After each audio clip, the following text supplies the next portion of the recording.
आपने जो बिल्कुल बात बोली ना कि 2021 से इक्विटी मार्केट ने बाउंस बैक किया है, मैंने खुद का पर्सनल इन्वेस्टमेंट अच्छा किया और मैंने सबको बताया भी कि मैं खुद भी प्रॉपर्टीज में इन्वेस्ट कर रहा हूँ, बिकॉज उस समय लिक्विडिटी का क्रंच था, तो हमें भाव अच्छे मिल रहे थे।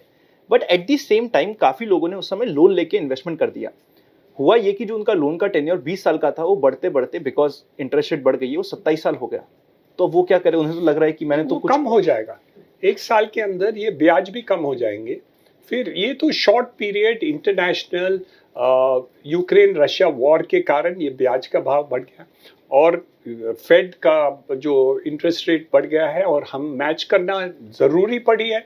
तो इसलिए मॉनेटरी पॉलिसी जो गवर्नर साहब किया है वो in order to prevent more money from going out of the country, उनको ये ब्याज बढ़ाना पड़ा। लेकिन ये फिर कम हो जाने वाला है क्योंकि neither can the western countries afford nor can we afford, कि इतना ज़्यादा ब्याज हम अफोर्ड नहीं कर पाएंगे। तो अल्टीमेटली तो ये कम होगा। अब देखिए ना, अमेरिका जैसे देश में, यूके जैसे देश में रिसेशन हो गया है, वो ब्याज बढ़ा है इसके कारण हुआ है। तो ये इन्फ्लेशन, आप वो लोग समझ रहे हैं कि हम ब्याज बढ़ा रहे हैं तो इन्फ्लेशन कम हो जाएगा, और उनकी इकोनॉमी ये कर सकती है। लेकिन हमारे यहाँ इन्फ्लेशन कम नहीं होने वाली ब्याज के कारण। ब्याज कम ज़्यादा होगा तो इन्फ्लेशन बढ़ता है हिंदुस्तान में, क्योंकि it is becoming a cost to the company and manufacturer.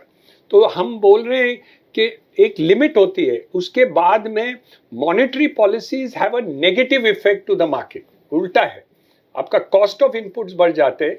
इसलिए हमारा सुझाव हम रहा है सरकार को कि मॉनेटरी पॉलिसी की एक सीमा होती है, लेकिन आरबीआई की ताकत में मॉनेटरी पॉलिसी है, तो फिस्कल पॉलिसी जो सरकार के हाथ में, उसको ज़्यादा यूज़ करना चाहिए under the circumstances of the economy today.